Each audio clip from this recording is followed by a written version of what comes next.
Perfecto. Entonces, a ver, listo. Bueno, buenas tardes con todos. Vamos a iniciar nuestro quinto workshop.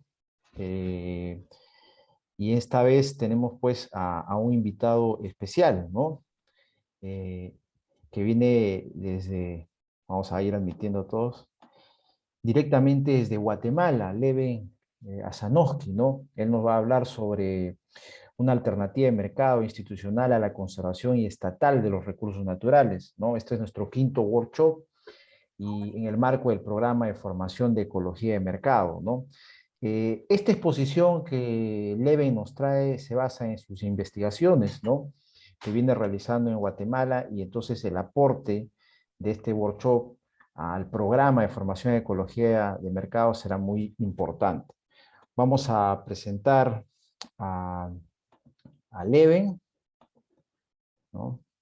A ver, un momento. Bueno, Leven Asanowski es máster en economía ambiental y también máster en administración de negocios por la Universidad Francisco Marroquín de Guatemala. Asimismo, es evaluador de impacto ambiental certificado por el Colegio de Ingenieros Agrónomos de Guatemala. Actualmente es gerente general de la consultora Norte Consulting y propietario de Hydrotesting, empresa especializada en brindar servicio de laboratorio de análisis de agua. Asimismo, ha sido consultor en temas ambientales y gestión empresarial para importantes empresas e instituciones en Guatemala como Asodel, Asociación de Desarrollo Lácteo, BioHuman, Biotecnología Humana Aplicada, y el Centro de Formación Empresarial de la Cámara de Industrias de Guatemala. Eh, Leven es, digamos, un especialista en temas ambientales. Fue también uno de los mejores alumnos del máster en Economía Ambiental en la que tuve la oportunidad de ser catedrático. Es amigo de Lukin, conocido mío, también conocido de muchos profesionales que difundimos las ideas de la libertad. En ese sentido, pues doy la bienvenida a Leven para que puedas iniciar tu exposición. Muchas gracias, Leven. Hola, mucho gusto. Espero que todos me puedan escuchar claramente.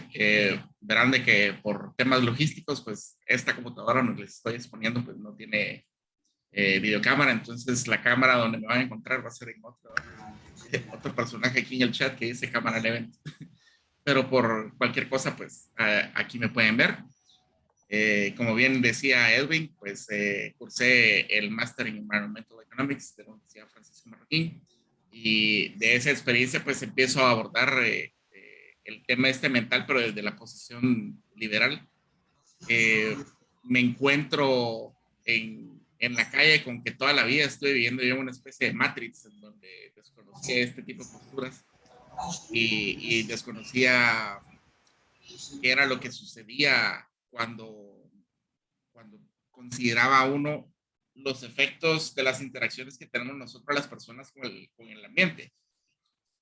De ahí que mi experiencia laboral haciendo estudios de impacto ambiental, asesorando empresas en el sector privado, me lleva a contrastar que la realidad con la que las empresas se encuentran y la realidad con la que nosotros los humanos, por lo menos aquí en Latinoamérica y diría yo en una muy buena parte de los países del globo, tiene el impedimento por el tipo de mecanismos legales estatales que existen en cuanto a la gestión ambiental.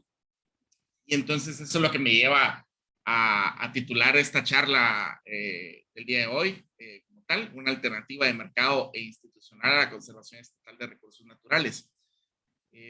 Yo creo que va a encontrarse, si estuvieran participando en en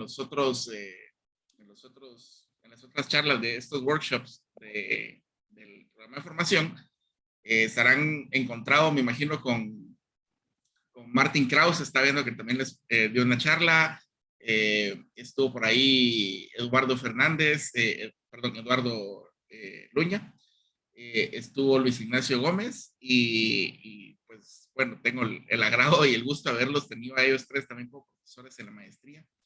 Y va a encontrarse que hay muchas ideas recurrentes de los programas de ellos, pero vamos a contrastarlo un poco más aterrizado quizás a la realidad, que por qué es que es necesario que se tome en consideración ese tipo de ideas.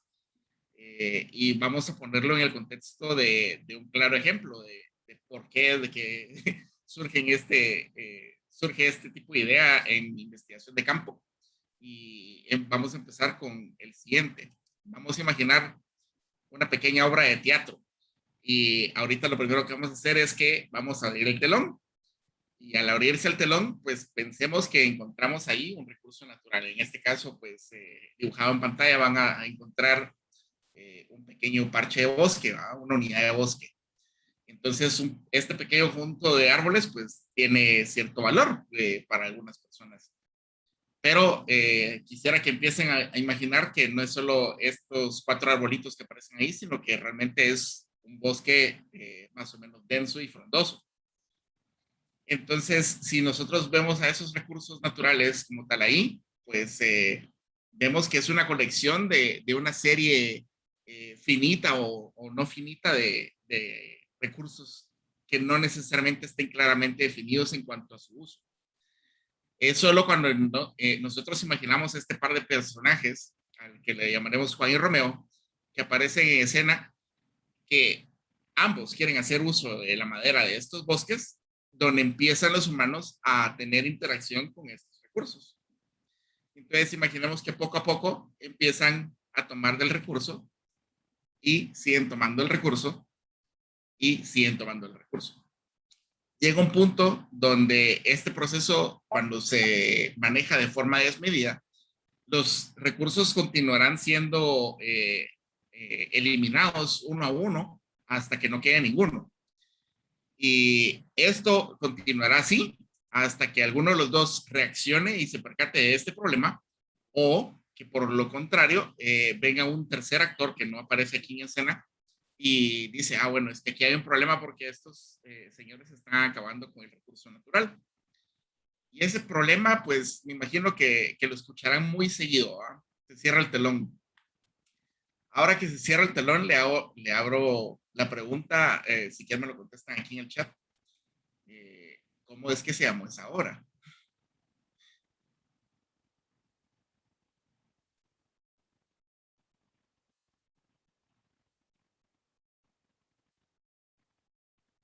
A ver, ¿cómo se le llama la obra donde estos señores empiezan a acabar poco a poco con el recurso natural?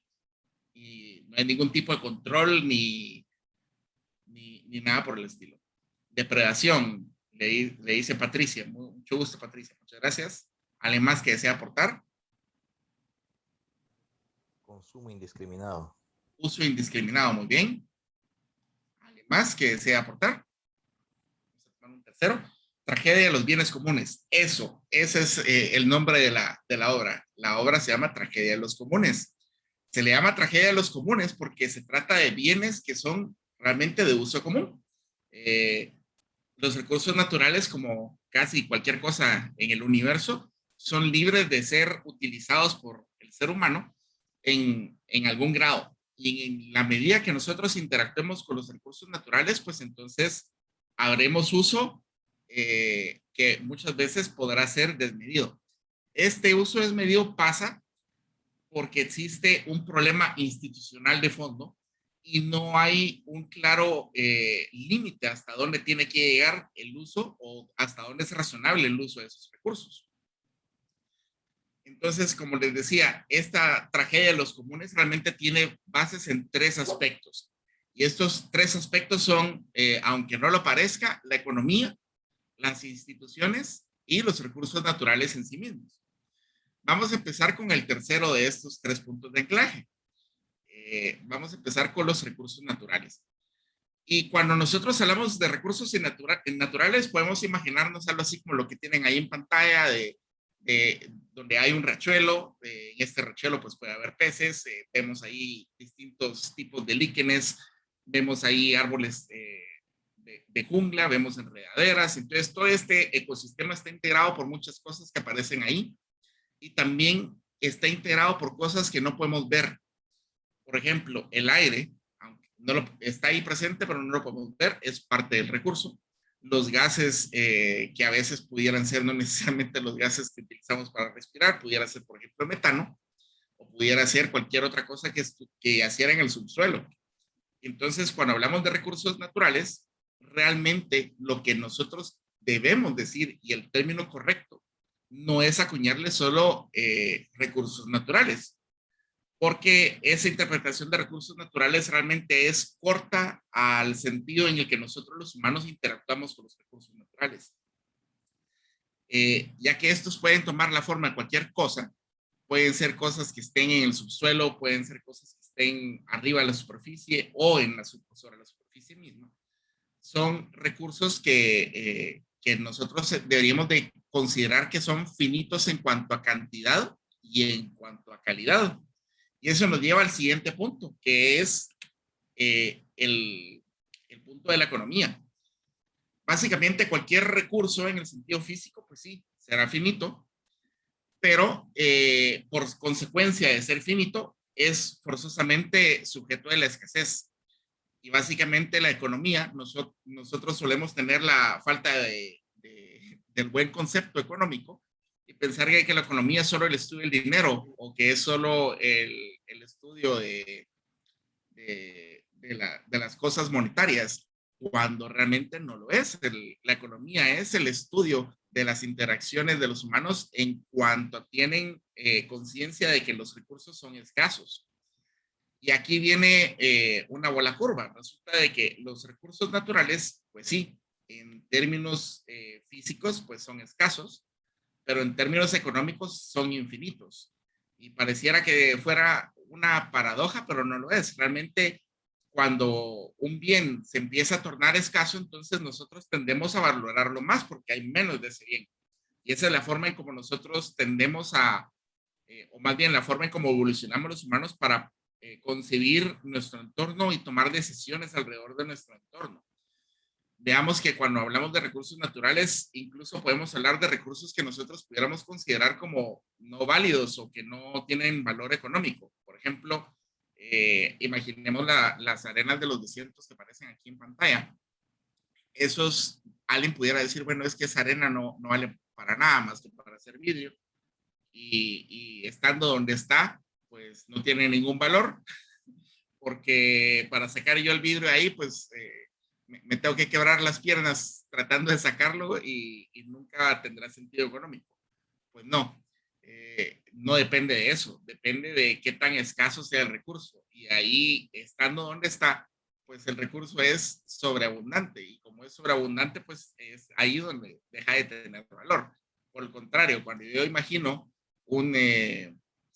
una reserva natural, una reserva que pudiera ser privada o que pudiéramos pensar, quizás imagínense, o por ejemplo, la Gran Barrera de Coral en Australia. Digamos, ese es un recurso que está ahí y que definitivamente es finito y que la demanda por ese recurso, por lo menos la demanda turística por el recurso, pues existe y palpable. Y entonces ese recurso, pues nosotros tendemos a valorarlo con mayor razón, pero nadie, por ejemplo, se pone a pensar, bueno, ¿y los beduinos será que les sirve el desierto? Porque a mí el desierto se me hace feo, por ejemplo, pero la verdad es que cada ecosistema siempre está plagado de recursos que nosotros los pudiéramos aprovechar o no. Y de ahí que venga el primer concepto que vamos a encontrar en esta charla y que a lo mejor me imagino que quizás se habrá parecido con Luis Ignacio Gómez o con Martin Krauss, habrá aparecido el concepto de que los recursos naturales, como les decía, no es el término correcto. El término correcto es recursos económicos de origen natural. Ahora, ¿por qué? Aquí sí voy a pecar de jalar a Luis Ignacio. Y esto es algo que le anoté cuando estaba yo recibiendo clases con él en la maestría. Él se echó esta frase y dice, los humanos no tienen problemas con el ambiente. Los humanos tenemos problemas con otros humanos. Los humanos tan solo pueden tener interacciones con el medio ambiente. Y es muy cierto. O sea, nosotros, en el momento que nosotros interactuamos con el ambiente, pues simplemente el ambiente, pues es el ambiente como tal. Y el humano es el humano como tal. Es tan solo cuando empezamos a interactuar y empiezo ya a tomar cosas que le pertenecen, entre comillas, a otro humano, donde empiezan a haber conflictos o donde empiezo a ver el tema de conflictividad entre humanos. Y ahora veamos el otro punto de vista. Hablemos desde el punto de vista de la economía. Normalmente, como les decía, lo vemos como la ciencia de los números, pero realmente es la ciencia de la elección. Y dirán, chicas, ¿de dónde se saca esto de la elección? Bueno, pues resulta que nosotros los humanos pensamos en términos de esta pirámide. A ver si alguien puede mencionarme ahí qué pirámide es. Perdón que esté en inglés, pero era la más estética que encontré. Pueden poner ahí en el chat. ¿Qué pirámide es esa?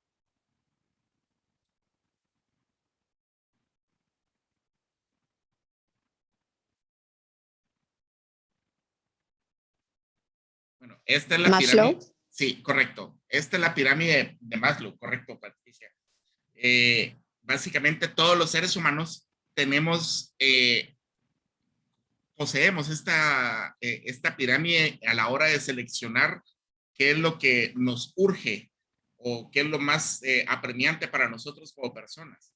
Y la primera de todas estas es agua, aire, abrigo, las necesidades reproductivas, las necesidades de techo.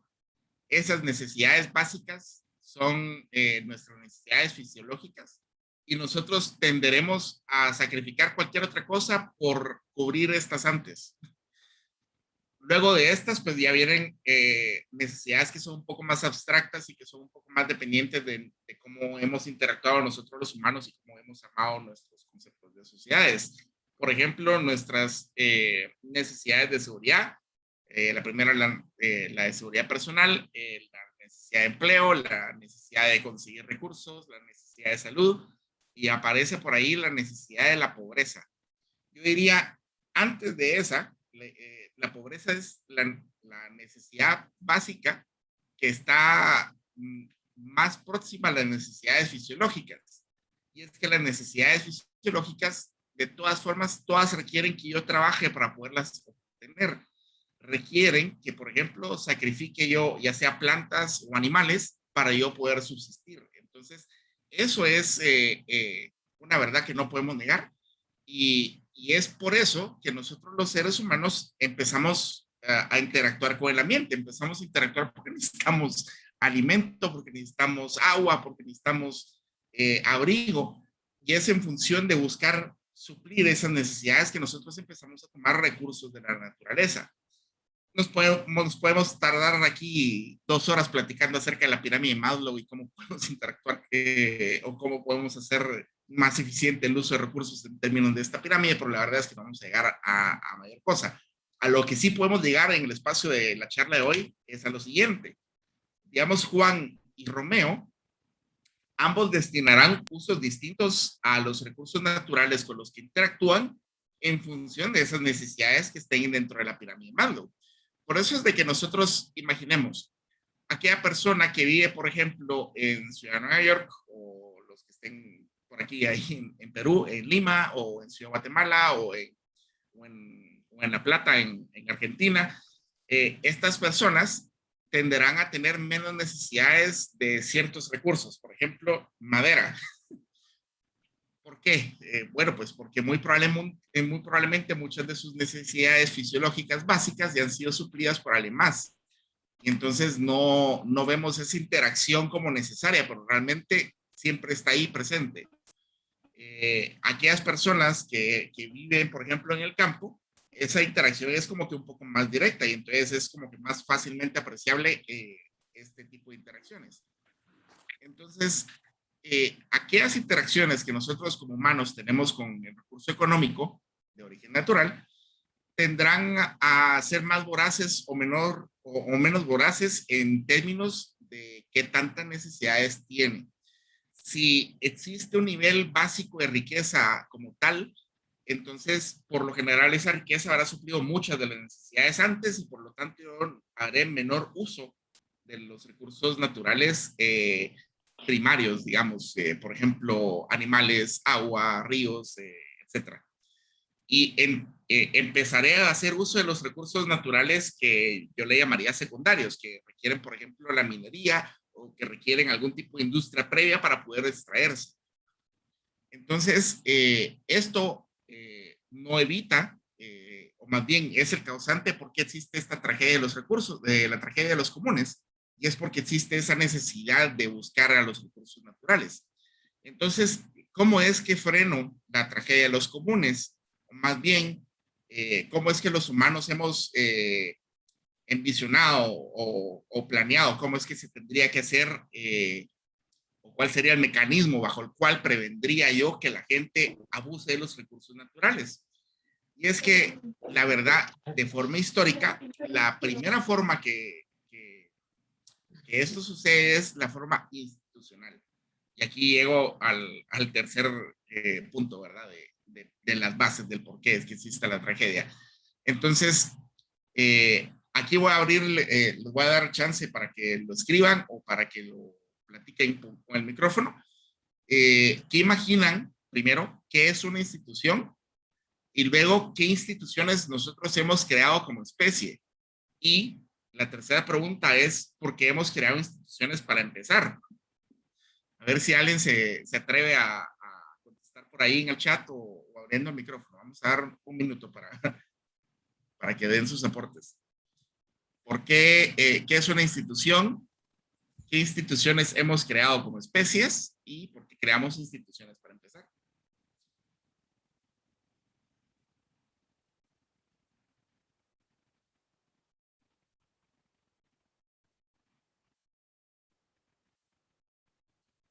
Por ahí algún valiente. Conjunto de pautas y comportamientos voluntariamente aceptados, porque a través de ellos se alcanza mayor bienestar. Dice Patricia, institución es aquella estructura de gestión o de gobernanza. Muy bien, ¿alguien más?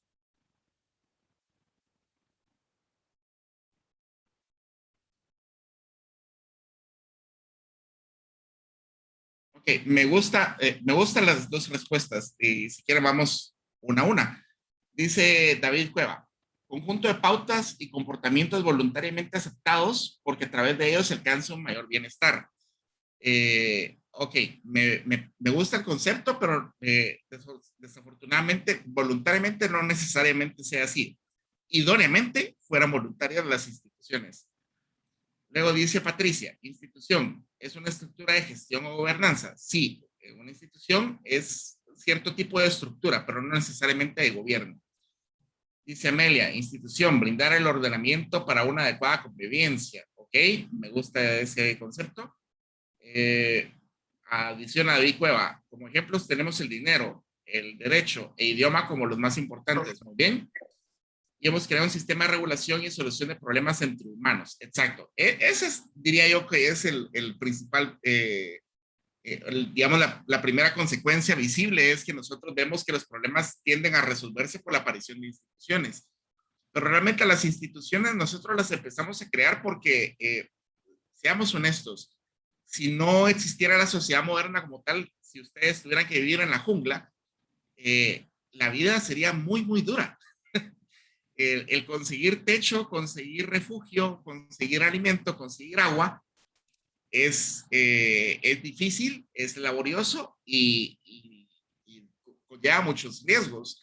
Y además, incluso habiendo solucionado parte de los problemas, habiendo, por ejemplo, llegado a resolver parte de lo que sería como institución el tener habitación o tener techo, aún así existe un problema de fondo que es la variabilidad. El mundo es cambiante, constantemente cambiante, y como yo no puedo predecir esas cosas, el humano ha creado el concepto de instituciones para eliminar parte de la variabilidad de nuestras vidas. Entonces tratamos de buscar instituciones que reducen esa variabilidad. Entre las instituciones, pues ya mencionaba por ahí alguien, el dinero. Sí, el dinero es una institución que quita la variabilidad de yo tener que llegar a hacer trueque con alguien más y que la otra persona esté dispuesta a hacer el trueque conmigo. Pero también, por ejemplo, les puedo hablar de instituciones un poco más básicas. Por ejemplo, el matrimonio es una institución. Digamos, otro tipo de institución, pues el gobierno como tal. No necesariamente son las instituciones de gobierno, como los ministerios, la presidencia, ese tipo de cosas. Esas son instituciones que han surgido con el tiempo, pero como sistemas de gobernanza. Pero siempre, siempre, siempre la idea de fondo es que tratan de quitar esa gobernabilidad. Y entonces cuando yo quiero tratar el tema de la tragedia de los comunes, el principal componente, o digamos la llave de la solución hacia el poder gestionar los recursos económicos de origen natural requiere de una base institucional. Y entonces requiere esa base institucional porque precisamente yo requiero saber o requiero conocer con qué pautas interactuar yo con esos recursos y eso a la vez me lleva a cómo interactuar con otras personas. Decía Manuel Ayau, fundador de la Universidad Francisco Marroquín, como la legislación nacía del mercantilismo, no respeta los derechos individuales, sean estos la propiedad, la libertad y los contratos, escasean las plazas de trabajo, la ineficiencia abunda, surgen las economías informales y aumenta la violencia, se arruina el medio ambiente y aumenta la miseria. Muy atinada la frase de Ayau, diría yo, aquí menciona él instituciones. Y quiero que piensen en las tres instituciones que él menciona aquí. Aquí es la propiedad, la libertad y los contratos. Vamos con la primera que acuña Ayau, la propiedad. Cuando yo hablo de la tragedia de los comunes, hablo de ausencia de un mecanismo de propiedad, es decir, todos son dueños. Y como todos son dueños, nadie es dueño. Realmente la propiedad requiere un principio que se llama el principio de exclusión. O sea, porque es mío, no te pertenece a ti y tú no lo puedes tomar. Y ese principio, pues, lo damos tan por sentado o tan como básico, digamos, porque, digamos, ustedes en su casa tendrán sus cosas y eso es su propiedad. Pero, digamos, ¿qué es lo que realmente define que exista esa propiedad?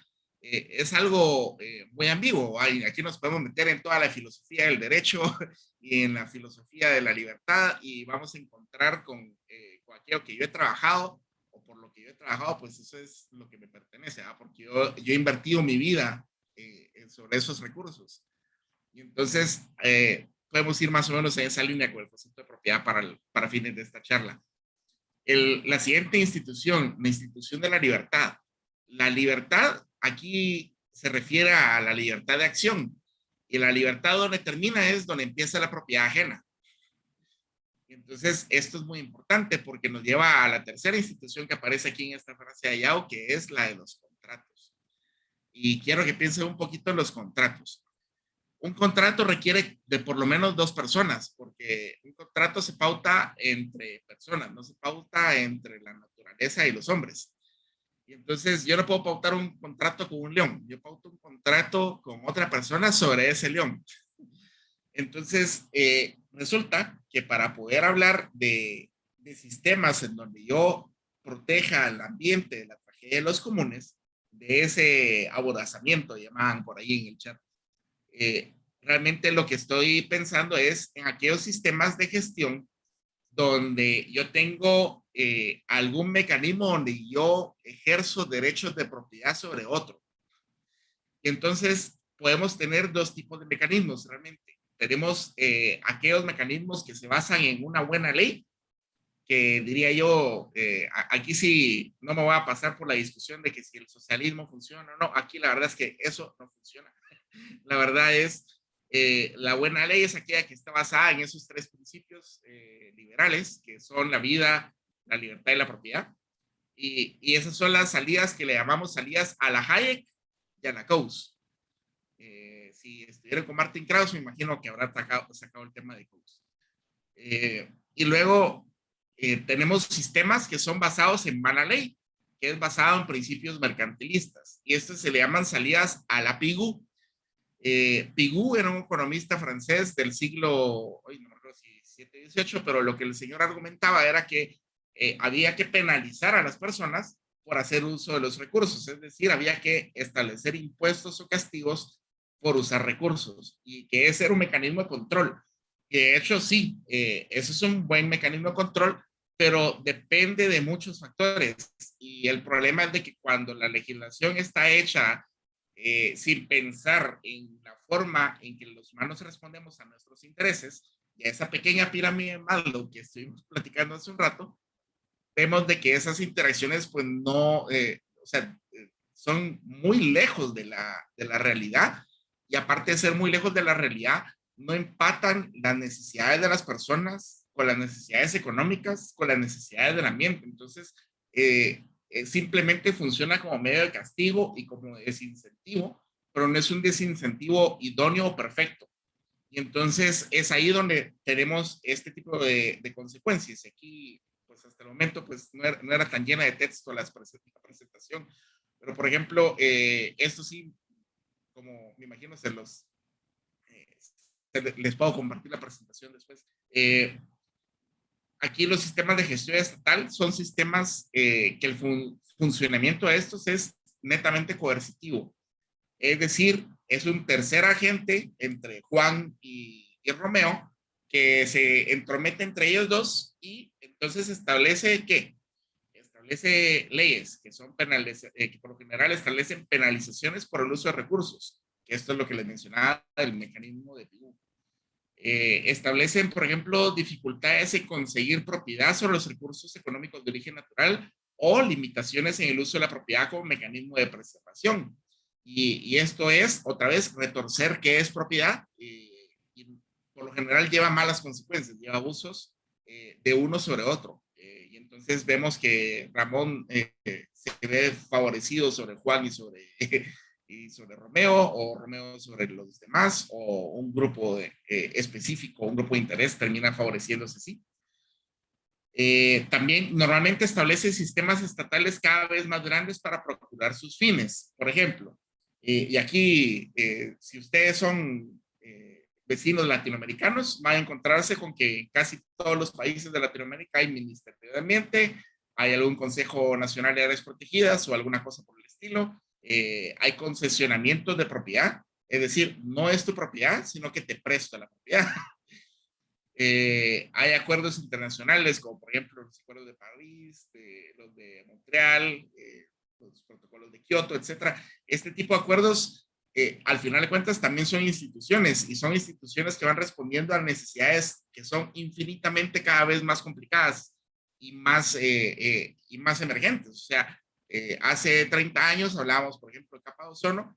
Hoy en día no sale de la boga de todos el hablar de cambio climático. Y entonces, yo sé que es un problema, pero el tema es de que aparecen más y más instituciones, pero lo que ustedes nunca ven es a ninguno de estos agentes que venga y diga, mira, pues ya hemos resuelto el problema de la capa de ozono, pues toda esta plata que teníamos aquí, pues ahora la vamos a destinar a cambio climático. O sea, eso no pasa. Y entonces son infinitas, o tienden a crecer hacia el infinito. Diría yo, el aspecto más importante cuando se establecen sistemas que son de gestión estatal es que la exclusión es dispar, es costosa y es poco eficiente o eficaz.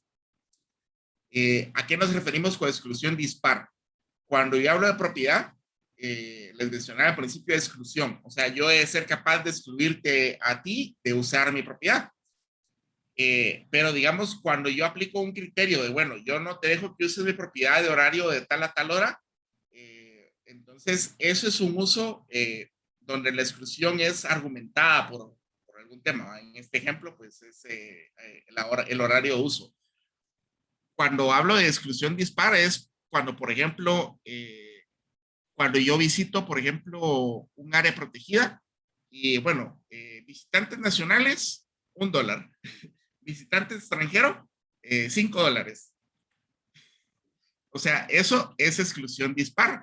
El mecanismo de exclusión es que tienes que pagar por el uso del recurso, pero no todos pagan lo mismo. Y como no todos los pagan lo mismo, pues entonces es ahí donde empiezan a haber asignaciones no muy honestas ni sensatas sobre el uso del recurso.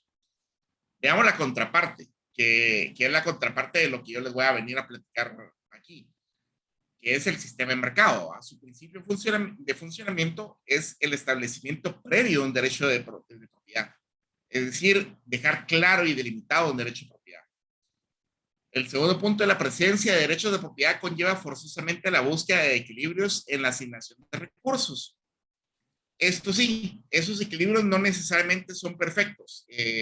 Verán, nosotros los humanos aprendemos por las malas y ustedes, estoy seguro que todos aquí en la charla han sido un poco tercos en algún punto de su vida que no han querido aprender la lección a la primera. Pues igual, nosotros aquí cuando hacemos arreglos y empezamos a asignar cosas, pues verán que esos arreglos no son necesariamente perfectos y por lo general es solo a través de la base de la experiencia y una experiencia razonada donde nosotros empezamos a acercarnos a esos equilibrios perfectos o casi perfectos.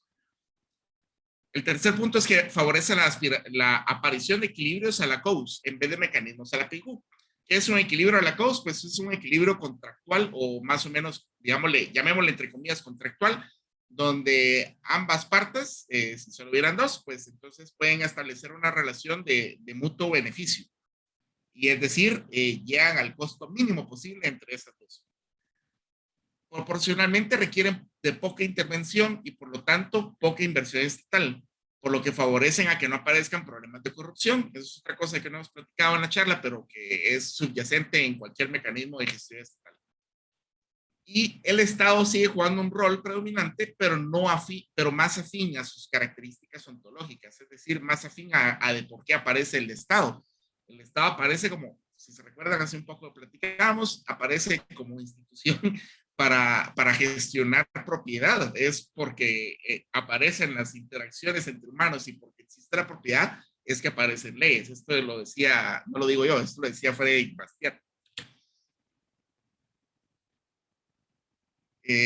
Bueno, entonces vamos a ponernos un poco más en contexto y verlo un poco más en cuanto a la realidad. Y aquí voy a decir generalidades de la gestión ambiental en Latinoamérica, pero la verdad es que esto se aplica, por ejemplo, también hoy en día ya a Estados Unidos, a Canadá y a otros países que le consideramos como el primer mundo. ¿Cómo están hechas las leyes ambientales? Pues por lo general sigue más o menos esta línea de ideas, no necesariamente con esas palabras, pero más o menos el concepto de fondo. Existe una constitución que por lo generalmente la construye una asamblea constituyente y en esa constitución por lo general se crean artículos dentro de las constituciones donde se habla acerca del medio ambiente. Y en el mejor de los casos, pues es una constitución donde solo se habla sobre los derechos, ya sea de libertad, de propiedad o similares. En cuanto al Congreso, el Congreso por lo general es un ente que, pues primero, que emana la Constitución y que empieza a generar leyes. Y esas leyes, pues van apareciendo en función de las necesidades de lo que le piden sus constituyentes. Y por último aparece un poder ejecutivo, por lo general la mayoría de gobiernos aquí en Latinoamérica son poderes, son tripartitas en cuanto a poderes y entonces en cuanto al poder ejecutivo aparecen órdenes de gobierno ejecutivas o ejecutivas donde se determina algunos mecanismos de ejecución de estas leyes o donde se establecen marcos legales para poder operar en cuanto a materia ambiental. Y entonces, si nos ponemos a pensar en cuanto a este sistema, pues tenemos esta escala, ¿verdad? Cuando nos acercamos hacia la Constitución, pues tanto más difícil de modificar, y cuando nos acercamos hacia las órdenes del Ejecutivo, pues tanto más fácil es que se modifiquen. Y tanto así, pues será la frecuencia en la que se modifican o derogan o adicionan leyes. Y eso lleva de forma natural e inexorable a esto. Cuando nosotros tenemos un mecanismo que está pensado, o por lo menos el mecanismo legal nacional está pensado para hacer un congreso y que este congreso defina leyes, pues por lo general el congreso no hace una sola ley, por lo general hace un grupo de leyes y esto es lo que le llamo yo la atomización de los recursos naturales económicos. ¿Por qué? Por lo general hace una ley de ambiente donde supuestamente ahí se iba a integrar todo, pero en la práctica pues no se integra mayor cosa y entonces resulta de que de ahí surge que necesites una ley de agua y que luego necesites una ley de aire porque empieza a contaminar el aire y luego que una ley de suelos, luego que una ley de áreas protegidas y luego que una ley de especies protegidas. Si todo esto les suena es porque la verdad es que eso es lo que ha pasado en nuestros países. Y no solo tenemos que pensar en términos de las leyes, sino que tenemos que pensar en términos de toda la sublegislación que viene detrás. por lo general, aquí viene un ejemplo, ¿verdad? A la mayoría de estas leyes les aparecen reglamentos. Bueno, entonces tienen la ley y como la ley no establece preceptos de cómo opera, entonces se tiene que crear un reglamento y pues resulta que el reglamento es otro tipo de ley, pero sigue siendo ley. Y así aparecerán N cantidad de reglamentos y aparece cada vez más y más legislación. Tan solo para ponerlos en contexto, aquí he traído un poco del trabajo que me toca que ver a diario en Guatemala cuando yo hago estudios de impacto ambiental.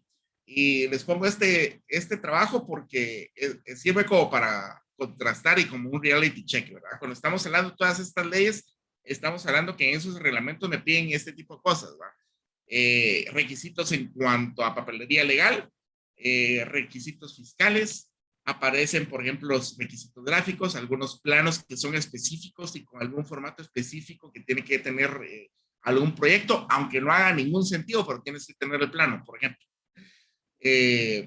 O, por ejemplo, requisitos en cuanto a antecedentes, ¿verdad?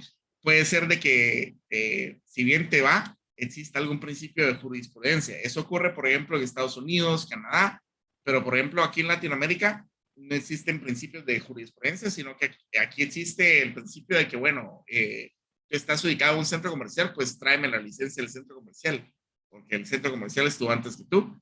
Entonces, esto es, la verdad, engorroso para las personas. Y hasta aquí, dentro de todos los requisitos, por ejemplo, aparece un requisito de derecho de propiedad.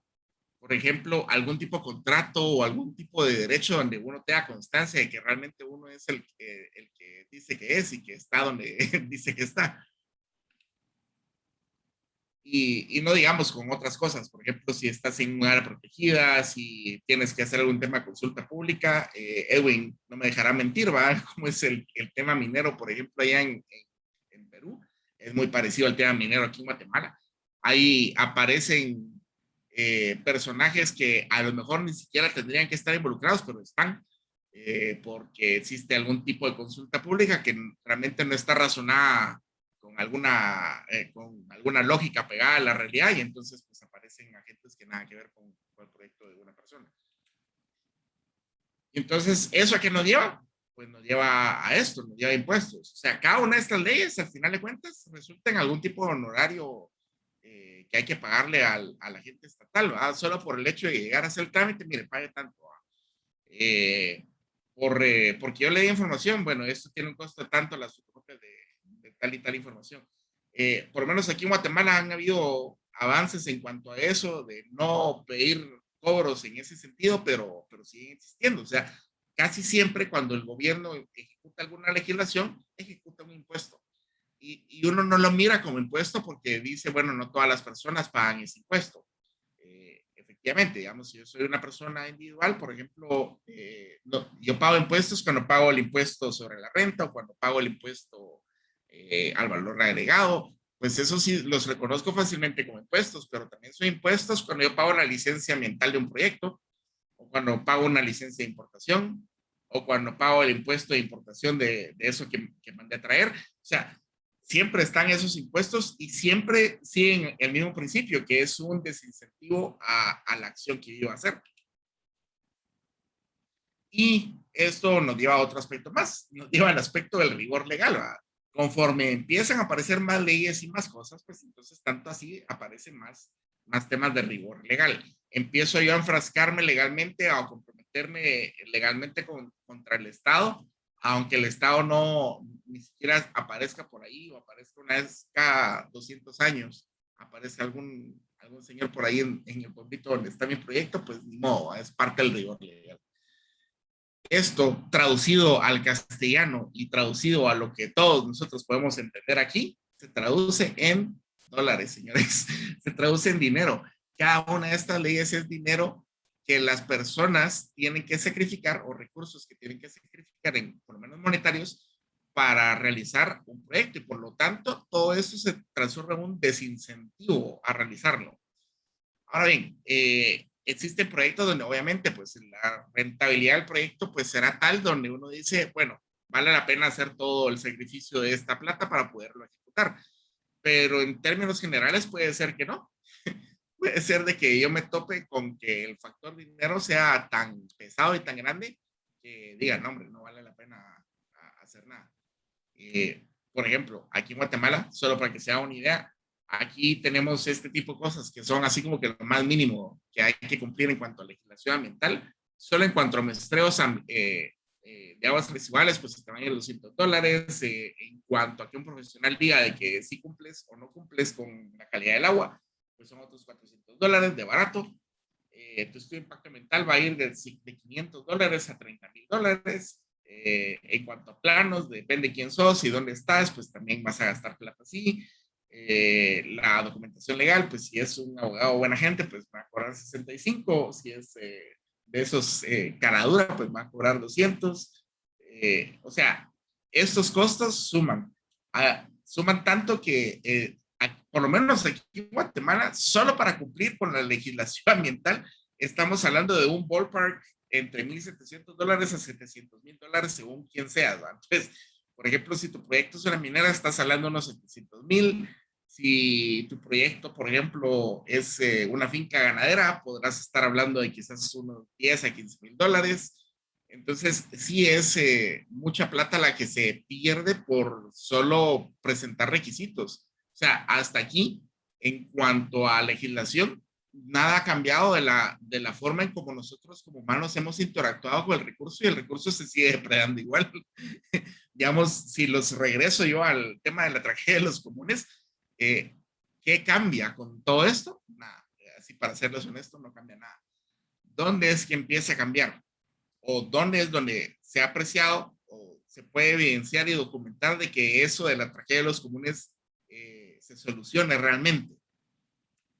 Bueno, pues realmente se soluciona cuando las legislaciones siguen este tipo de principios, donde existe un genuino respeto a los contratos, y es decir, hay derecho y libertad, un genuino respeto a la propiedad, es decir, un claro derecho de propiedad, y un genuino respeto a la vida, donde hay derechos de vida. Estos serían los principios de Logan Economics, y no, me imagino que algo por el estilo quizás se los habrá pintado por ahí Martin Krauss, pero básicamente toda digamos, bueno, no legislación, sino toda la base jurídica o jurisprudencia de liberal clásica lleva hacia esto. El liberalismo clásico lleva hacia estos tres principios. Y siempre que una ley, o digamos el marco legal en donde existe un proyecto, siga estos principios, pues es muy fácil ver cómo las personas van a llegar a soluciones de solución de los problemas de la tragedia de los comunes. Y aquí es donde empiezo, finalmente, después de toda esta gran introducción, a explicarles qué es lo que yo he notado o lo que he logrado investigar. Y aquí hay una advertencia, un disclaimer. Lo que aquí les presento, pues esto es más o menos como una recopilación de mis apuntes. Quiero que lo lean o que lo vean, tratando de pensar fuera de la caja. No piensen encajados en que esto es, bueno, sí, estoy metido en una maraña mercantilista, pues. Para poder entender qué soluciones se le pueden dar a las cosas, pues habría que tratar de salirse de esa matriz, ¿verdad? Que les mencionaba hace un rato, y pensar en que todo esto requiere para, por lo menos en Latinoamérica, caso Perú, caso Argentina, caso Guatemala, y muy probablemente toda Centroamérica, requiere de una despolitización del medio ambiente. Y aquí, como son una recopilación de mis notas, pues esto es un work in progress. La verdad de que esto es algo que he estado investigando por mis propios medios, a la par de hacer mis estudios de impacto ambiental, y donde yo veo un problema y digo, bueno, esto lo puedo haber solucionado de esta otra forma, pero legalmente estoy amarrado a no solucionarlo de esa forma. Pero esta es la forma donde realmente se solucionaría. Y entonces,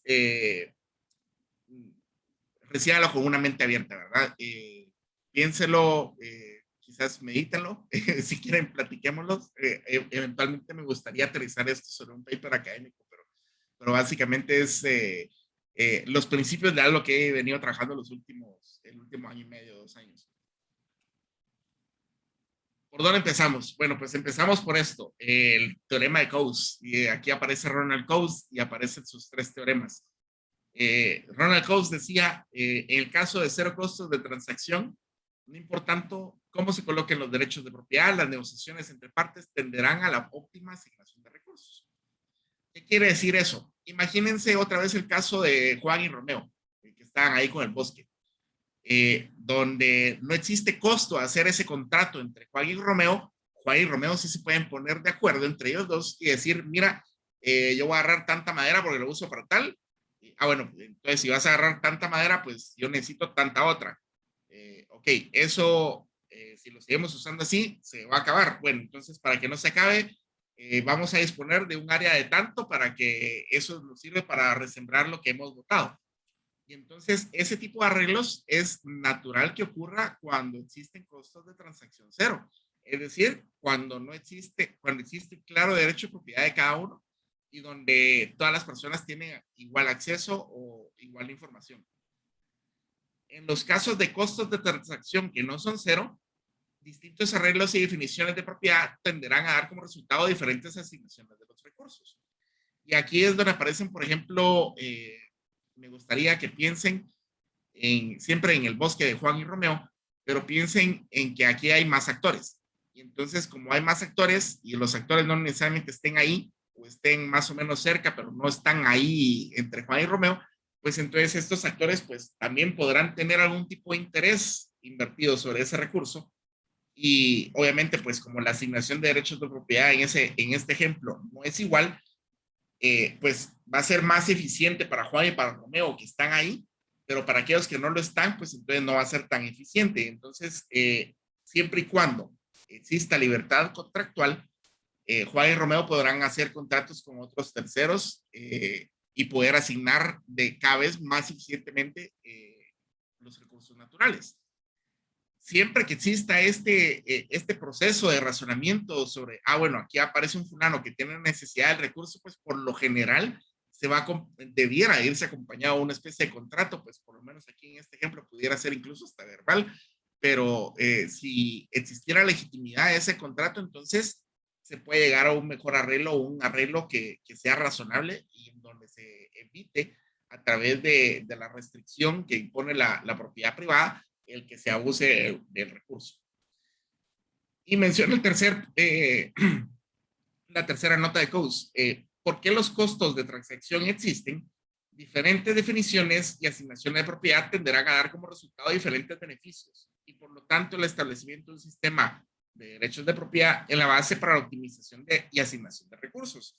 Y de hecho, esto lo anotaba Ronald Coase en su trabajo que le valió el premio Nobel, pero no sé si han escuchado de Elinor Ostrom. Elinor Ostrom trabajó sobre la base de lo que explica Coase aquí y fue a investigar distintos arreglos sobre derechos de propiedad, por ejemplo, en el uso del agua potable, en el uso de agua, por ejemplo, ríos, cuencas y ese tipo de cosas. Y siempre donde existían estos conceptos, donde había una clara asignación de un derecho de propiedad sobre los recursos naturales, siempre iba acompañada una asignación óptima y siempre había y abundaba para todos. Y eso pareciera paradójico. A uno piensa, bueno, es que si no hay propiedad, entonces cualquiera lo puede hacer uso y entonces la naturaleza es libre. Al contrario, resulta de que cuando no hay propiedad, rapidito llegamos a una tragedia de los comunes porque no hay incentivos a su protección. Porque como no hay barreras de entrada, resulta de que nosotros los humanos vemos el recurso y bueno, lo tomo. ¿Y qué te detiene? Nada. Entonces, es normal y es hasta de esperar de que eso sea el caso, cuando no hay un claro derecho de propiedad. En cambio, cuando hay derecho de propiedad, pues aparecen estos tres teoremas de Coase y la gente empieza a llegar a algún tipo de arreglo. Entonces, veamos que dentro de este aspecto de lo que menciona Coase hay tres ejes importantes o tres aspectos a considerar.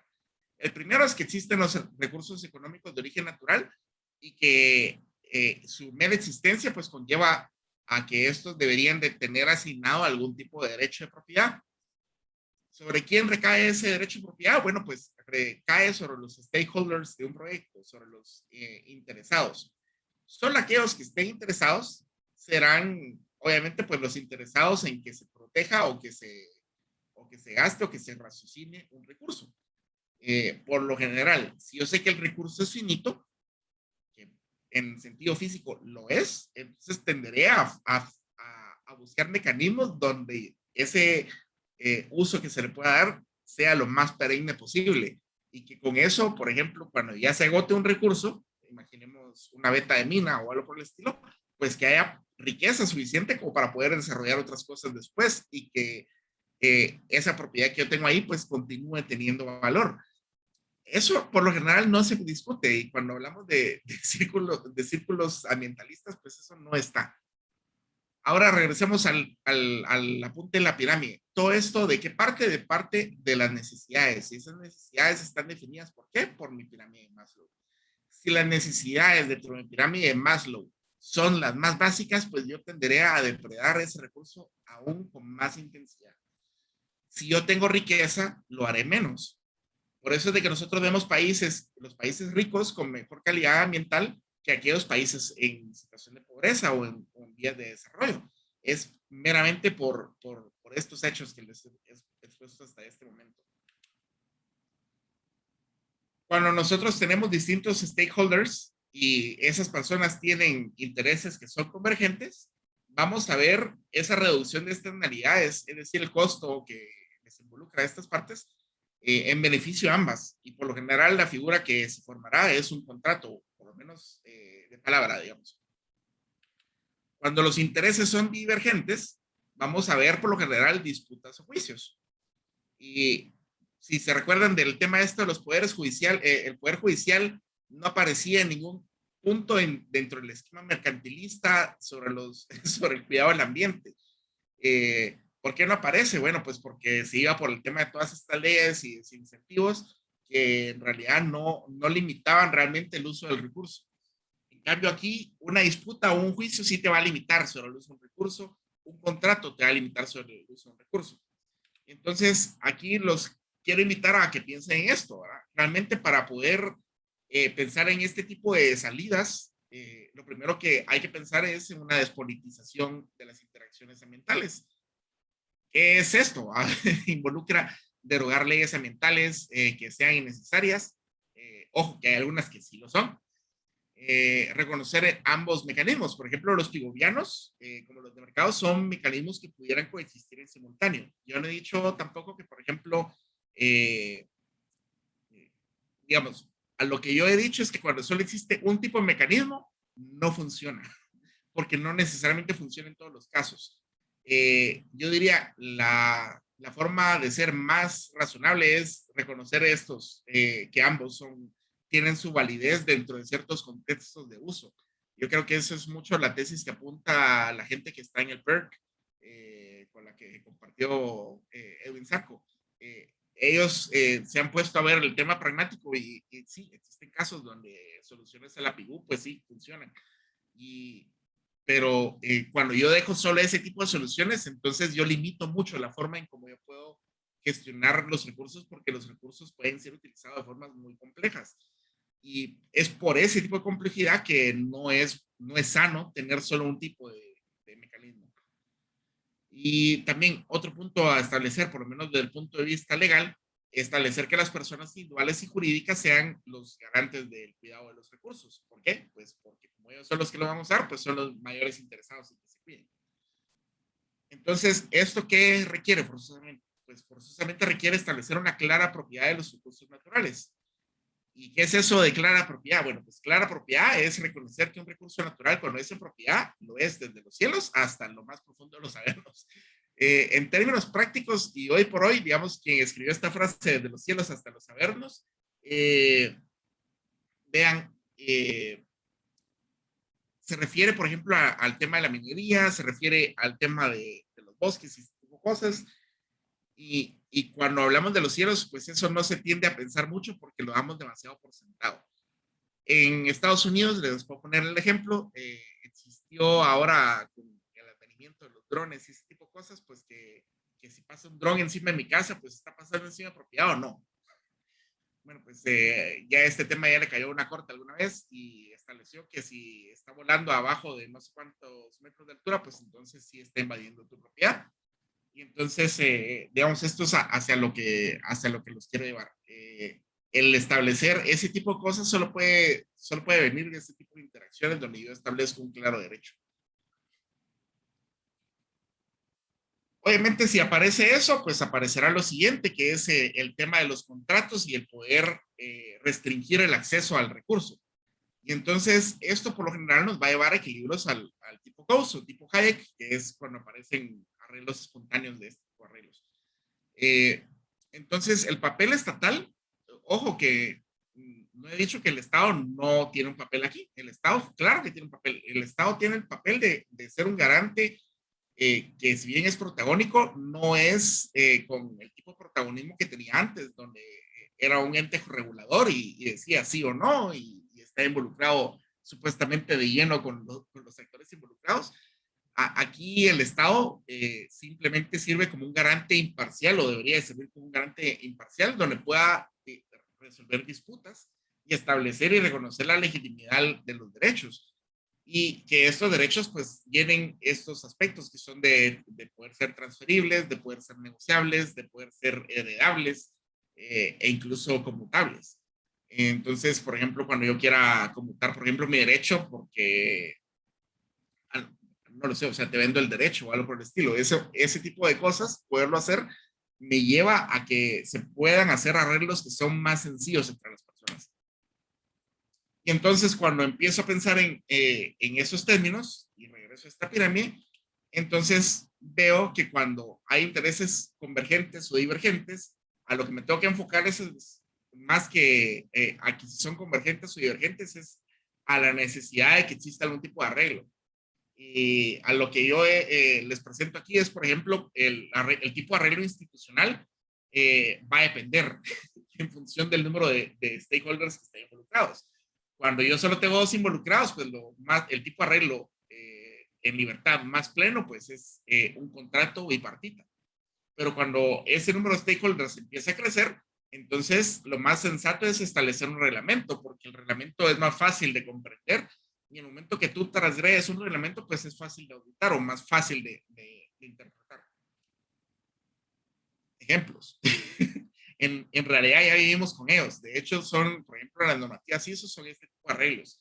Arreglos que por temas prácticos me llevan a buscar soluciones prácticas sobre cómo hago uso de los recursos. Y por lo general, ISO pues, es más pensado como en temas de empresa, pero por ejemplo, hay otro tipo de instituciones, como por ejemplo PAS, donde son arreglos que son voluntarios y que son universales para cualquier persona que los quiera utilizar. Y yo diría que hasta aquí a la explicación de por qué propongo lo que propongo. Y lo quisiera que lo contrastáramos con un ejemplo de la vida real. De hecho, aquí les voy a compartir un caso de hace, no sé si un año, 2 años, en Ciudad Cayalá, aquí en Guatemala. Cayalá es básicamente, imagínense una montaña que básicamente funge como cerro. No tiene una vocación ni forestal ni agrícola, porque es como un barranco. Entonces, hay una empresa que con los años ha ido haciendo proyectos inmobiliarios muy cerca de esta montaña, y pues ahora que querían hacer un proyecto que era casi igual de grande que el que ya tienen hecho, pues aquí se le paró el pelo a la gente y empezó a protestar. Entonces tenemos artículos como ese que aparece ahí en pantalla, Caela de los problemas del socorro.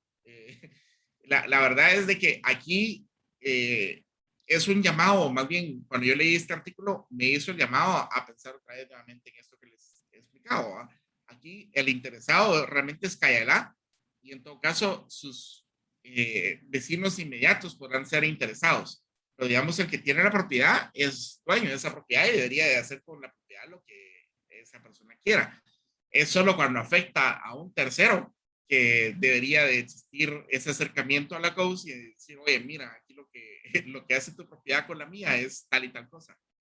Ejemplo, digamos aquí en esta propiedad, a donde llegó es de que se presentó el proyecto este que miran aquí en pantalla, lo presentaron el Ministerio de Ambiente y pues eventualmente el Ministerio de Ambiente lo que hizo fue suspender el proyecto y derogarlo. ¿Por qué? apareció un tema de consulta pública. De hecho, si no existiera eso de la consulta pública, pues la gente ni aparece y aparecieron stakeholders que nada que ver. Ejemplo, había mucha gente que se metía a invadir la propiedad para hacer uso de ella para fines de trekking, para ir a pasear, para ir a acampar, aunque fuera propiedad privada, pero porque como no estaba cercada ni nada, pues entonces la gente cruzaba y hacía uso de los recursos ahí. Seguramente había robo de madera y cosas por el estilo. Y luego tienes, por ejemplo, los vecinos, que eso sí tienen un poco más de interés real. Bueno, si te vas a volar mi vista, pues entonces yo debería tener derecho a ese paisaje, va, recompénsame porque te vas a volar el paisaje. Eso me parece un reclamo un poco más legítimo. Y luego tienes agentes que ni siquiera están cerca del proyecto, pero que son parte de la cuenca. Resulta de que aquí en este cerro hay muchos nacimientos de agua y estos nacimientos de agua van a formar un río. Ahorita olvidé el nombre del río, pero este río abastece agua potable a una parte de la ciudad. Entonces, y no solo a la parte municipal, sino que también abastece agua a la parte privada. Algunas colonias toman agua de ese río para poderse abastecer de agua potable. Entonces, hay stakeholders que obviamente pues tienen un interés vertido sobre el proyecto, que obviamente pues son los propietarios, los vecinos inmediatos, y aquellos vecinos que no son inmediatos, pero que hacen uso de la fuente de agua que viene de ahí. Entonces, esos son, diría yo, los legítimos stakeholders del proyecto. Los stakeholders que no tienen tanta legitimidad en sus reclamos, diría yo, son los visitantes del terreno. Esas personas pues hacen uso del recurso, pero no están pagando por él.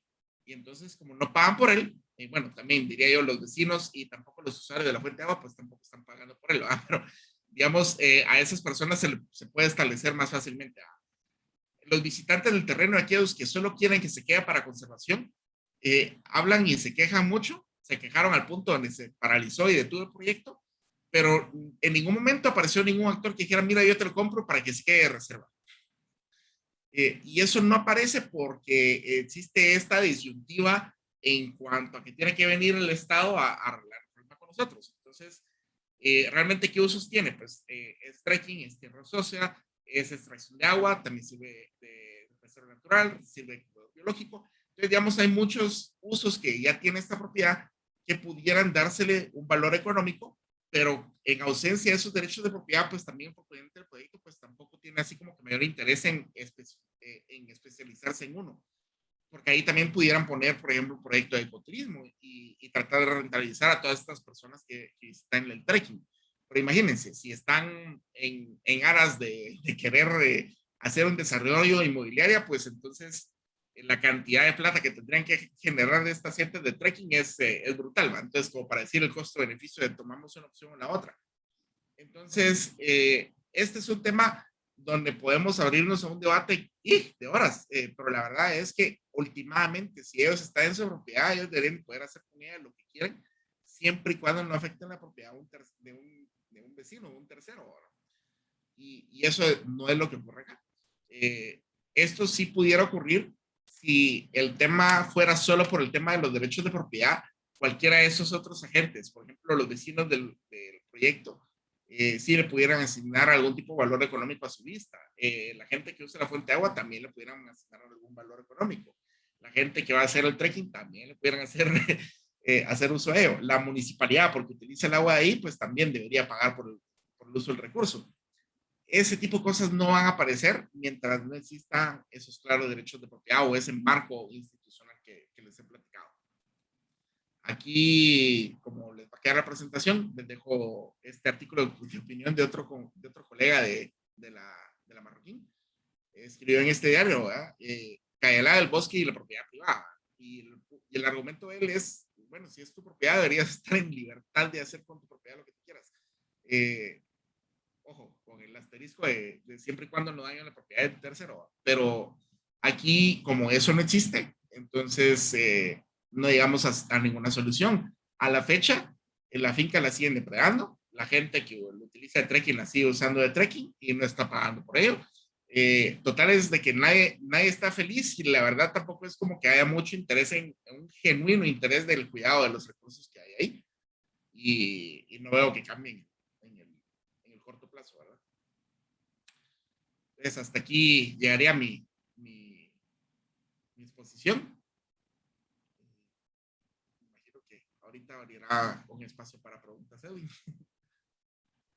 Muchas gracias, Leve, por la exposición muy interesante, muy buenos aportes a los estudios que venimos realizando.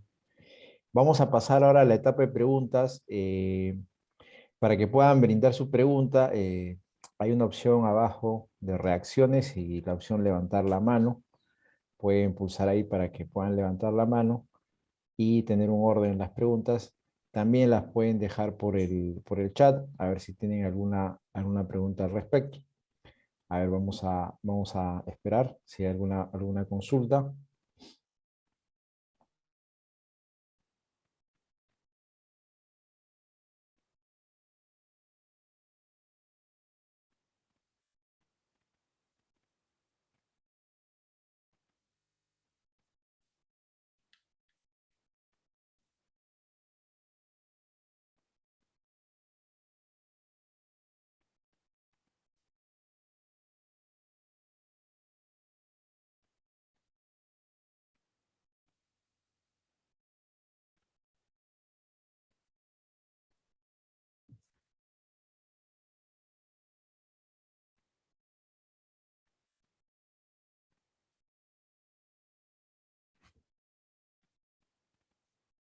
Yo quiero plantear una consulta que es el tema de la despolitización del medio ambiente. Tú planteas tu tesis de la atomización de la gestión de los recursos económicos de origen natural, ¿no es cierto? Así es, correcto. Y haces toda tu tesis en el sentido de que, pues, bueno, están estas leyes, reglamentos y todo esto ha llegado a una atomización, ¿no? Entonces, la única forma es, hay que hacer esta despolitización del medio ambiente. Entonces, para hacer esa despolitización, ¿cómo empezamos a hacer eso? Hacemos investigación de análisis de políticas públicas para mostrar evidencias que eso está totalmente mal. Uno se mete en la política, al Congreso y hace un cambio. Es decir, ¿qué canales tú encuentras reales en Latinoamérica para empezar esa despolitización, ¿no?, del medio ambiente? Esa es mi pregunta y creo de ahí viene la pregunta de Dante. Te dejo leer.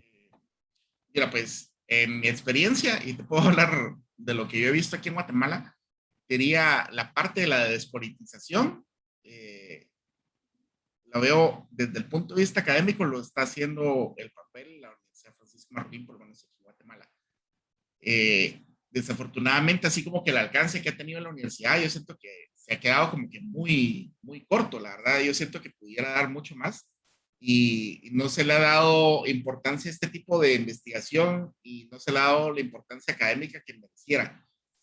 Y aparte de no dársele ese tipo de importancia, pues tampoco está llegando, o sea, está cayendo en, a ver cómo digo, le evangelizamos a los ya evangelizados. Entonces, el problema con ello es de que no cae en oídos sordos, sino que cae en gente que ya está convencida de que eso es como se tendría que hacer.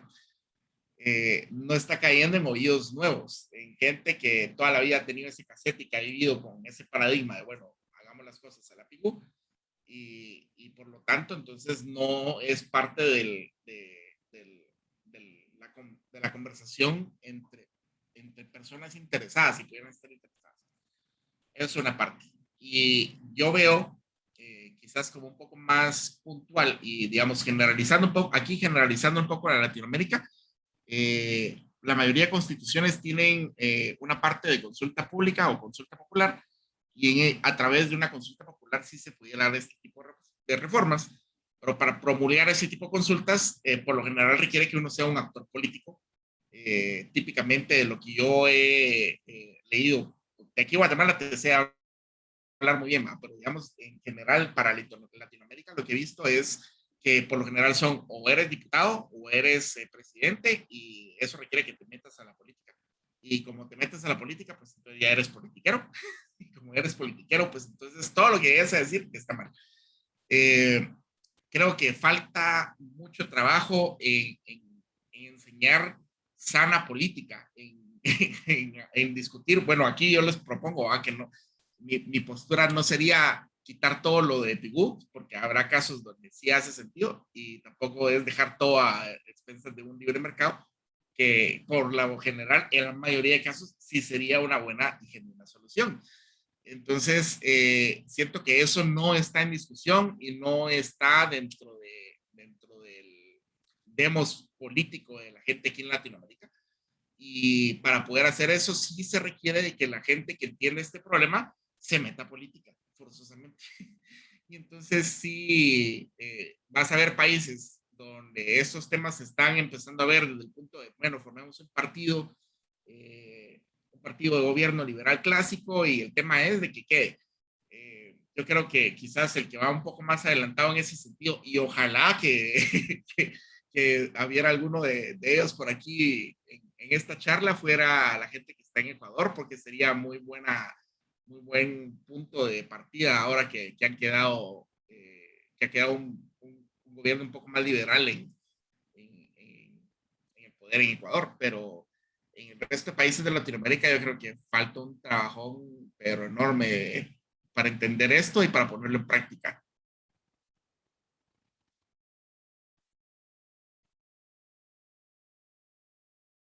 Muchas gracias, Leven. Creo que ahí tenemos una pregunta de Dante Olivera y luego en el chat también tienes otra pregunta. Te dejo ahí, Leven.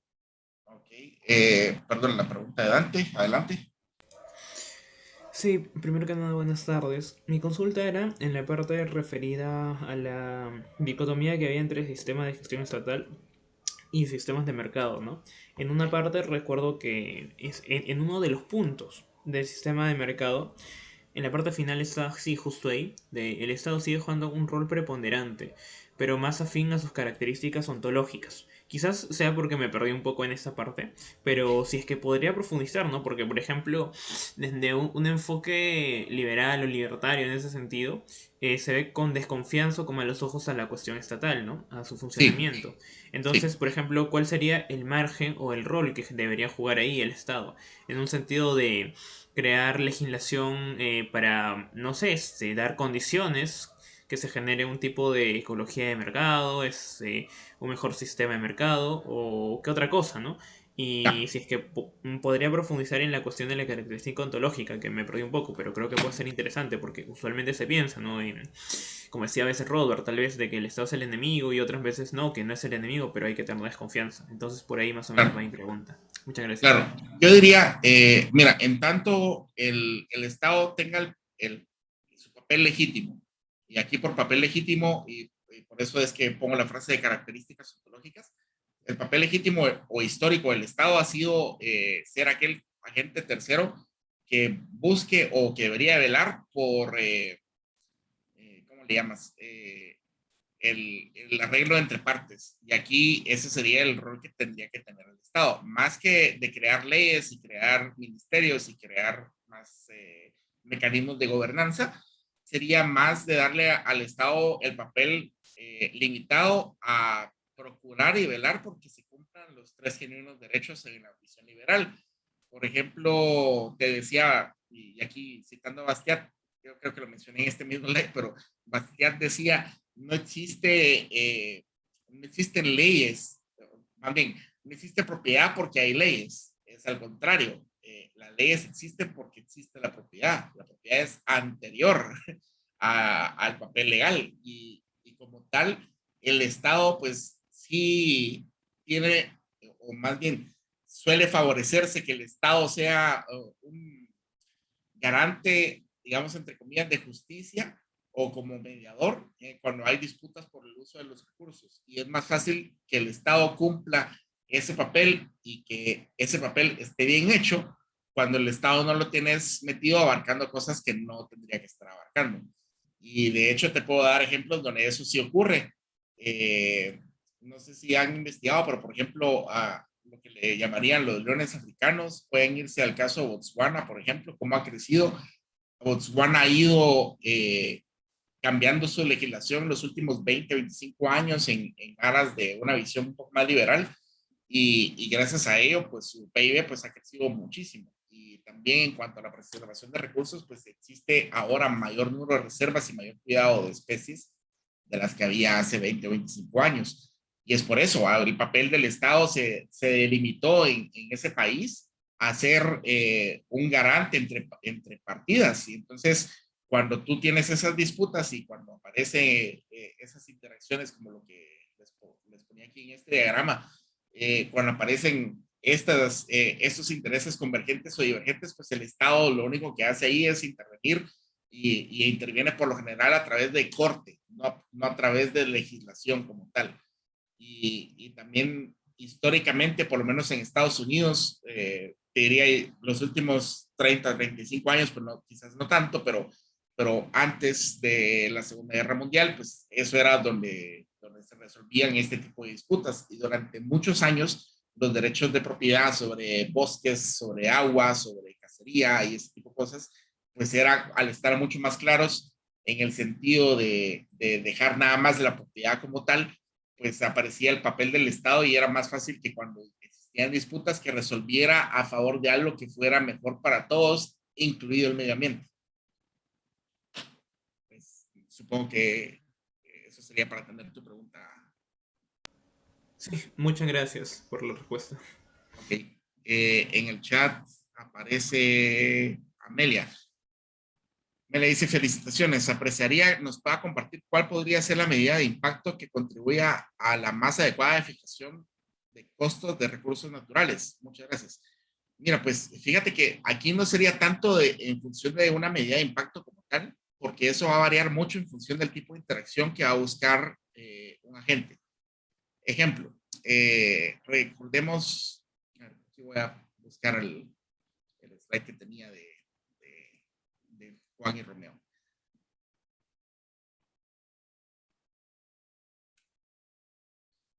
Digamos, por ejemplo, aquí alguno pudiera decir, bueno, es que Romeo lo que quiere es que se conserven los animales como tal y que se conserve el bosque como tal.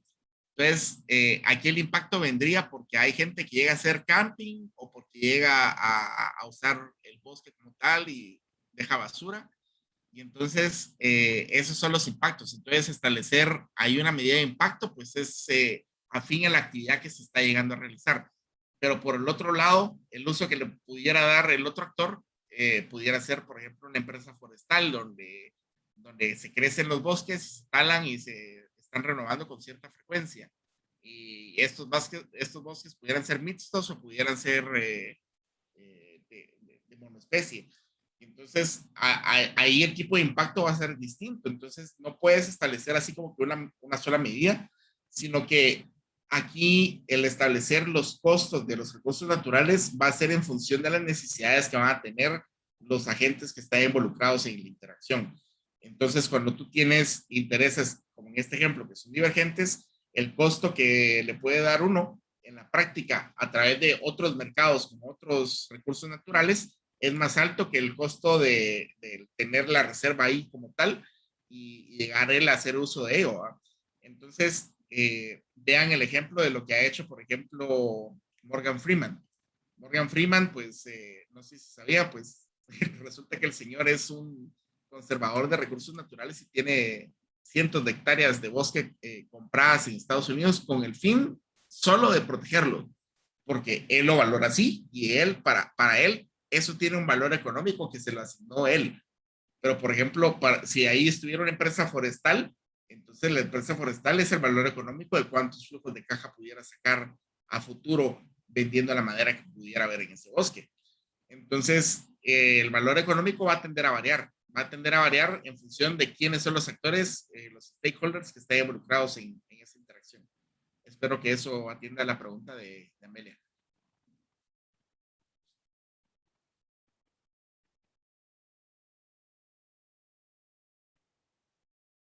No sé, Dante ya estuvo. Me parece Zavala. Señor Zavala, adelante.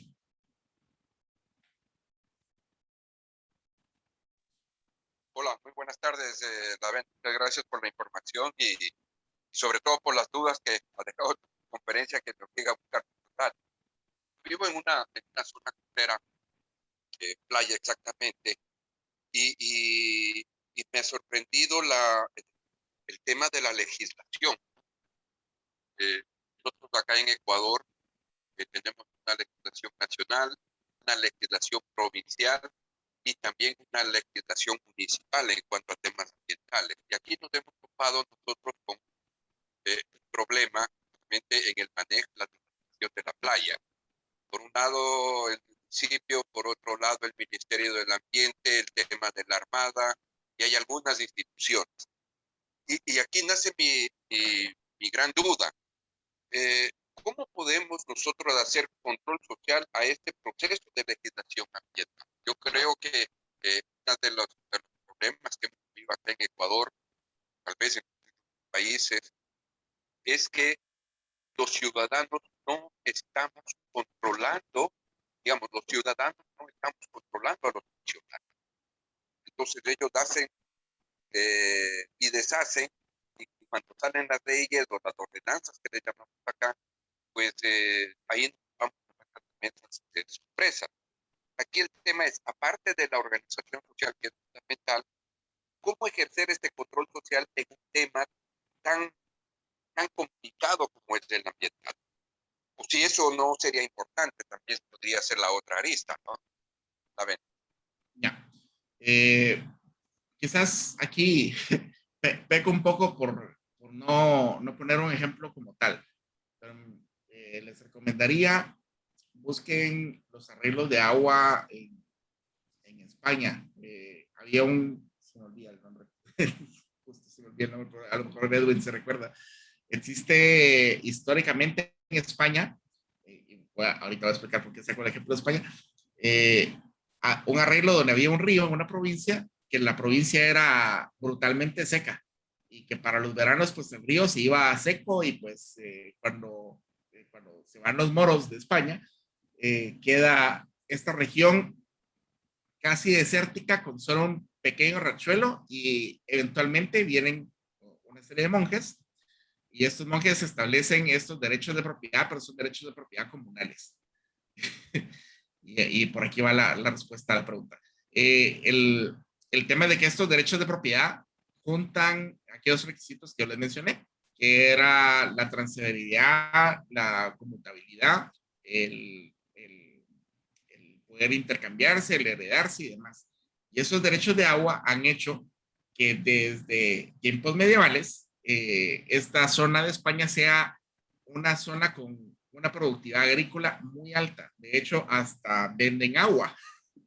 Después de ser una zona estática, hoy en día venden agua. ¿Y por qué va el ejemplo? Va el ejemplo porque desde tiempos históricos el arreglo que existía en este lugar era un arreglo comunal.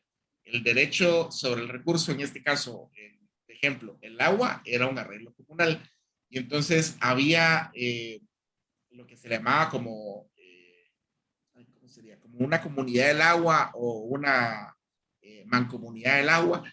Y esta mancomunidad pues tenía un rigor legal reconocido por el Estado, pero porque esta comunidad, digamos, ese derecho de propiedad existía antes de la aparición del Estado monárquico en España. Entonces el Estado monárquico lo único que hizo fue reconocerlo. Y entonces, aunque la tierra seguía siendo del rey, el hecho de haber reconocido el, el derecho de propiedad como tal permitió que se desarrollara esa comunidad como se ha desarrollado. Esto, ¿cómo se aplica al caso costero que me menciona el señor Zavala? Se aplica de la misma forma. Si existe este derecho, ese reconocimiento pleno sobre la propiedad que tienen todos los participantes que son los beneficiarios de un recurso natural, pues entonces ese derecho debería tener prevalencia sobre lo que, o sea, idóneamente, ¿va? Debería tener prevalencia sobre lo que debiera de legislar cualquier parte estatal, o por lo menos el Estado, lo que debiera hacer nada más, o su papel debiera ser reconocer ese derecho. Y en el momento que reconocen ese derecho y que dejan todas esas características de transferibilidad y demás, es más probable que todos los involucrados con ese recurso lleguen a arreglos óptimos del recurso, donde no se deprede el recurso o donde se facilite que se renueve. Y es por eso, porque existen esas interacciones y existe ese uso de raciocinio y de pensamiento crítico sobre cuánta cantidad del recurso hay. Y ese arreglo inmediato de sensatez que tendría que acompañar al uso del recurso y que por lo general, cuando solo me enfoco desde el punto de vista estatal y que me imagino el tema, digamos, el tema ambiental como si fuera una pirámide que viene desde la Constitución y va bajando nivel por nivel, entonces para cuando yo llegue ahí con mi comunidad, no tiene sentido alguno, porque digamos, ninguno de esos actores que estuvo arriba en esa pirámide tiene raciocinio alguno sobre cómo y qué tipo de interacciones y qué tipo y cantidad de involucrados hay alrededor de un recurso en específico. Y entonces es el problema de la información incompleta que nos describía Hayek en el camino de servidumbre. Entonces, solo pueden existir arreglos donde van a llevar eventualmente a la miseria a alguno. Y entonces, para poder arreglar eso, lo que se requiere es empezar, ahí sí que va a sonar triste, pero es cierto, hay que empezar a hacer política. O sea, lo único que queda es agarrar mi tablón y ponerme a platicar con mis vecinos, que vean a los vecinos que hay una necesidad y tratar de ir creciendo esa necesidad poco a poco a las comunidades vecinas y tal vez así llegar a hacer algún tipo de cambio. Pero si espero que caiga desde arriba, es muy difícil. Sí, muchas gracias. Ya tengo un camino por seguir.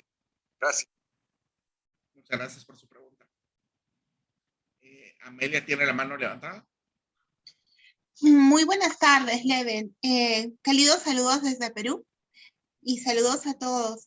Estaba escuchando atentamente la exposición y bueno, apreciaría saber si existe en la actualidad alguna experiencia de medir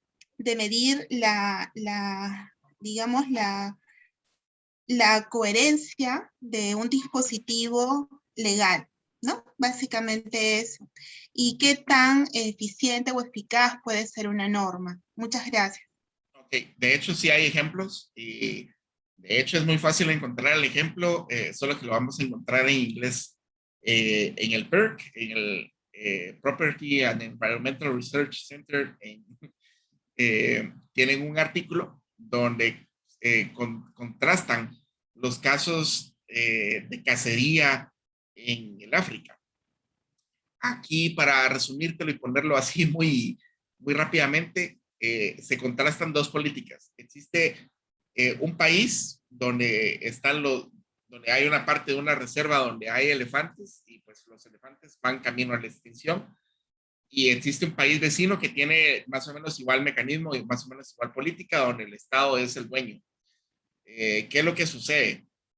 No me recuerdo si fue a finales de los 90 o mediados, uno de estos dos países cambia su política y decide abrir a licitación quienes quieren hacer cargo o hacer responsables del cuidado de los elefantes, o por lo menos del terreno donde habitan estos elefantes.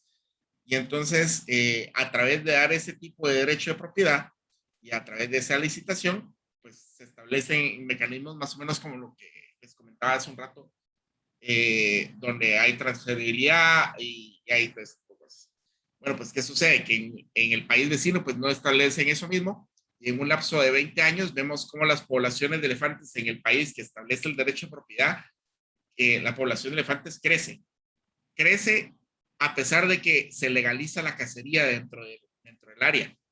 ¿Por qué se legaliza la cacería? Bueno, pues resulta que la cacería se legaliza a través de darles el derecho a los dueños de las comunidades, de las viviendas y habitantes de ahí.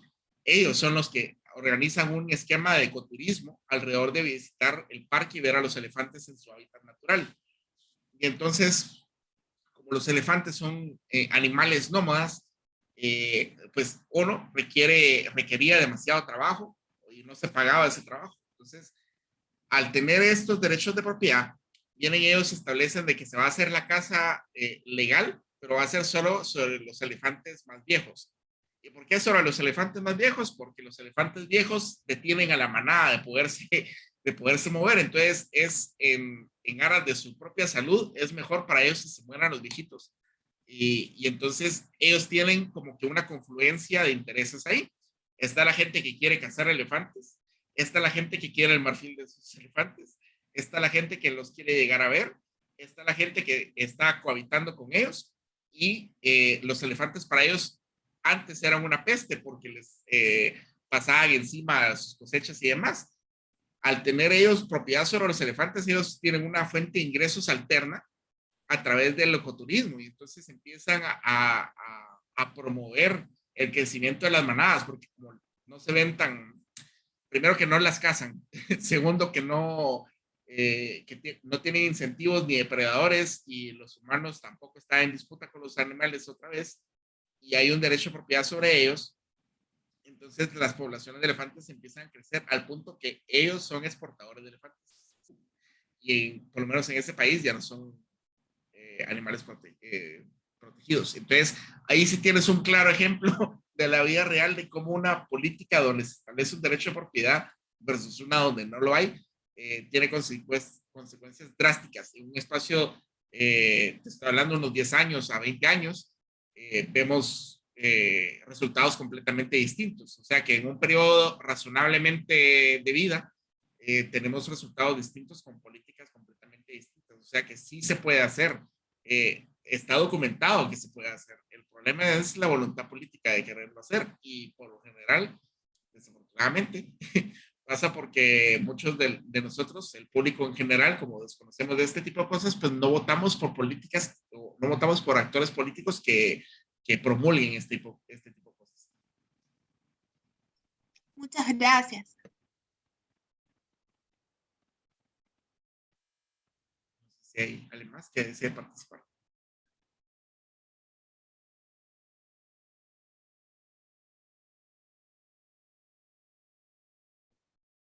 A ver si tenemos alguna otra pregunta. Pueden levantar la mano o dejarlo en el chat. Si no hay alguna otra pregunta, ya estaríamos cerrando el quinto workshop. A ver, esperemos un minuto.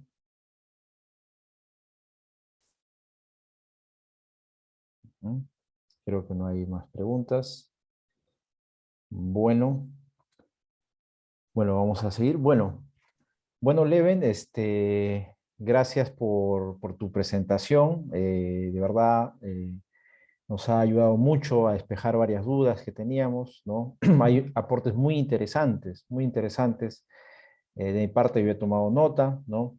Para poder seguir profundizando en los temas de mercado y los temas ambientales. Desde Perú, pues yo te mando un gran abrazo, te agradezco por tu tiempo, por tu participación. Creo que ha sido un gran aporte a todos los que están acá presentes.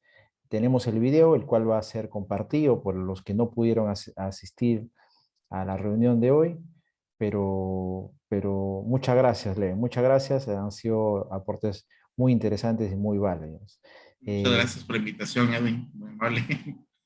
Gracias, Leven. Encantado. Gracias, Leven. Bueno, a todos los que estuvieron presentes, muchas gracias por su tiempo también. Estamos en el quinto workshop, los invitamos a seguir con las clases en la plataforma virtual y a seguir participando de estos encuentros, de estos workshops que tienen como misión difundir información de las soluciones de mercado, de las soluciones institucionales a los problemas ambientales. Bueno, Leven, muchas gracias, te mando un gran abrazo desde acá, desde Lima, Perú. Igualmente. Gracias a todos los participantes y a todos los amigos que se conectaron en este workshop. Les invito para que ustedes también inviten a otros de sus compañeros, amigos para los siguientes workshops y para que se sumen al programa de formación. Nunca es tarde para poder conectarse y seguir en este camino de estudios. Muchas gracias a todos. Que tengan un buen fin de semana. Igualmente. Hasta luego, mucho gusto. Gracias.